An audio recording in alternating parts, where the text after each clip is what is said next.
বুকে হাত দিয়ে বলুন, ভারতবর্ষে অনেকে অনেক ধর্মের নামে সুড়সুড়ি দেন। একজনকে দেখিয়ে দেন যে এই রকম জগন্নাথ মন্দির বানিয়ে দিতে পারবে। একজনকে দেখান ভারতবর্ষের মধ্যে, উনি নারী, উনি পারেন। আর আমরা পারি।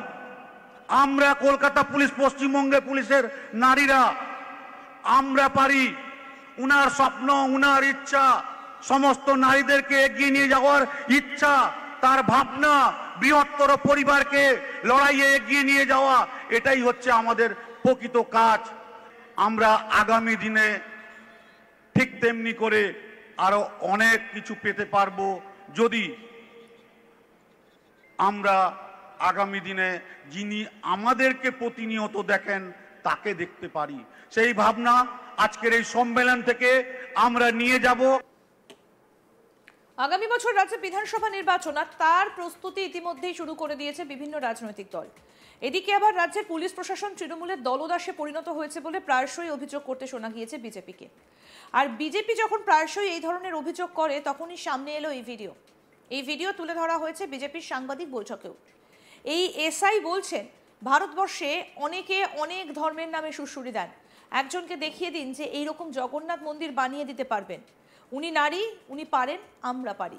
একই সঙ্গে ওই এসআই আরও বলছেন, আমরা আগামী দিনে ঠিক তেমন করে আরও অনেক কিছু পেতে পারবো যদি আমরা আগামী দিনে যিনি আমাদেরকে প্রতিনিয়ত দেখেন তাকে দেখতে পারি। আসুন কি বলেছেন রুহুল আমিন আলী শাহ, শুনবো। বুকে হাত দিয়ে বলুন, ভারতবর্ষে অনেকে অনেক ধর্মের নামে সুড়সুড়ি দেন। একজনকে দেখিয়ে দেন যে এই রকম জগন্নাথ মন্দির বানিয়ে দিতে পারবে। একজনকে দেখান ভারতবর্ষের মধ্যে, উনি নারী, উনি পারেন। আর আমরা পারি। আমরা কলকাতা পুলিশ, পশ্চিমবঙ্গে পুলিশের নারীরা আমরা পারি।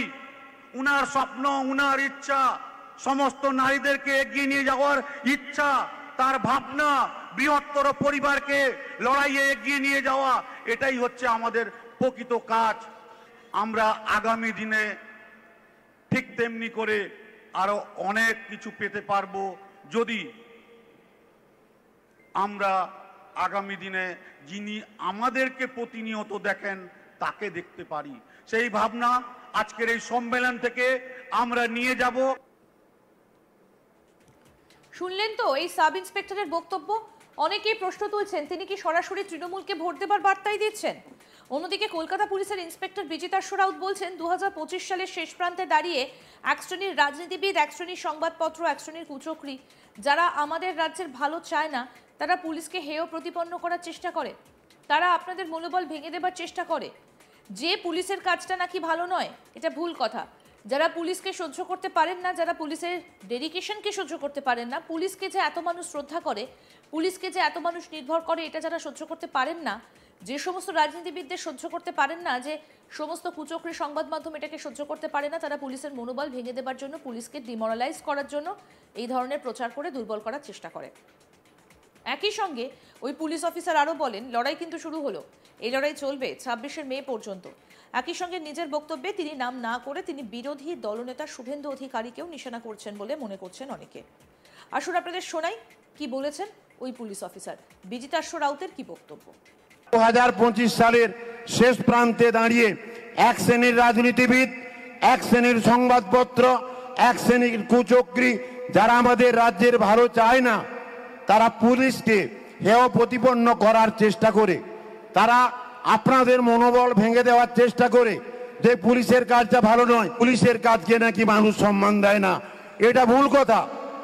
যারা পুলিশকে সহ্য করতে পারেন না, যারা পুলিশের ডেডিকেশনকে সহ্য করতে পারেন না, পুলিশকে যে মানুষ এত শ্রদ্ধা করে, পুলিশকে যে এত মানুষ নির্ভর করে, এটা যারা সহ্য করতে পারেন না, যে সমস্ত রাজনীতিবিদ সহ্য করতে পারেন না, যে সমস্ত কুচক্রী সংবাদ মাধ্যম এটাকে সহ্য করতে পারেন না, তারা পুলিশের মনোবল ভেঙে দেওয়ার জন্য, পুলিশকে ডিমোরালাইজ করার জন্য এই ধরনের প্রচার করে তারা দুর্বল করার চেষ্টা করে। কেন আমরা দীঘাতে দ্বিতীয় রাজ্য সম্মেলনের জায়গা হিসাবে বেছে নিলাম? আপনারা কিছুদিন আগে দেখেছেন আমাদের রাজ্যের একজন বিরোধী দলনেতা শুভেন্দু অধিকারী নাম, তিনি প্রেস মিডিয়াকে বললেন যে আমরা আর কিছুদিনের মধ্যে আমরা ব্যবস্থা নিচ্ছি।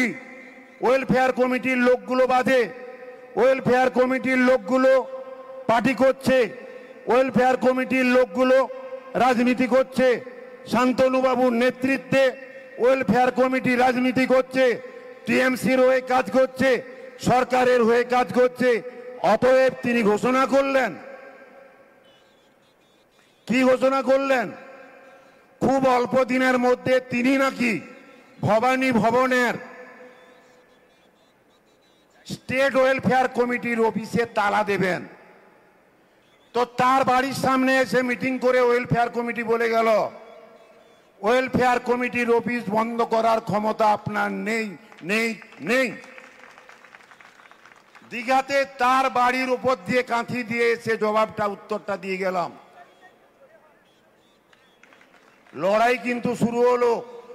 এই লড়াই চলবে 26 মে পর্যন্ত, যেদিনকে আমরা আবার নবান্নে মমতা বন্দ্যোপাধ্যায়কে চতুর্থবারের মতো মুখ্যমন্ত্রী হিসাবে শপথ নেওয়া দেখব, সেদিন আমাদের লড়াই কিন্তু থাকবে। আর এই ভিডিওটাই সাংবাদিক বৈঠকে তুলে ধরেছেন রাজ্যের বিরোধী দলনেতা শুভেন্দু অধিকারী। সেই সঙ্গে শুভেন্দু অধিকারী বলেন, এই মালটার নাম হচ্ছে বিজিতার্ষ রাউত, একে বেআইনি করে কনস্টেবল থেকে ইন্সপেক্টর করেছে। একই সঙ্গে আরও এক পুলিশ কর্তাকেও নিশানা করেছেন শুভেন্দু অধিকারী। কি বলেছেন শুভেন্দু অধিকারী শুনবো। করেছে মমতার বাড়িতে বাজার করে সাব ইন্সপেক্টর থেকে এসিপি করেছে। ওর নাম শান্তনু সিনহা বিশ্বাস।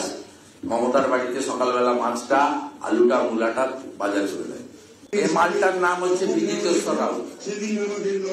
এই যে মালটা হচ্ছে বিজিতেশ্বর রাউত, একে বেআইনি করে কনস্টেবল থেকে ইন্সপেক্টর করেছে। আর প্রথম যেটাকে দেখলেন একটা ডাকাত, বেটাকে এনআরআই সার্টিফিকেট দিয়ে ডাক্তারি করেছে, মমতার বাড়িতে বাজার করে সাব ইন্সপেক্টর থেকে এসিপি করেছে। ওর নাম শান্তনু সিনহা বিশ্বাস। মমতার বাড়িতে সকালবেলা মাছটা, আলুটা, মূলাটা বাজার করে দেয়। এই মালটা প্রসঙ্গত বলি, রাজ্যে পুলিশ প্রশাসনের বিরুদ্ধে বারে বারে সরব হয়েছেন বিরোধী দলনেতা শুভেন্দু অধিকারী। এবার ভিডিও দেখিয়ে তাকে সরব হতে দেখা গেল। অর্থাৎ পুলিশের বিরুদ্ধে এবার বিস্তর অভিযোগ তুললেন শুভেন্দু অধিকারী। তিনি বলছেন এই পুলিশের বিরুদ্ধে একাধিক অভিযোগ করছেন।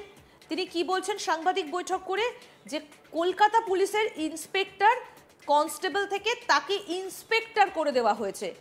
এবং একই সঙ্গে তিনি বলছেন যে লড়াই শুরু হলো। পুলিশ অফিসার আরও বলছেন লড়াই শুরু হলো, এবং পুলিশ অফিসারের বক্তব্যের প্রেক্ষিতে শুভেন্দু অধিকারী সাংবাদিক বৈঠকে তার ছবি দেখিয়ে এই কথা বলেছেন।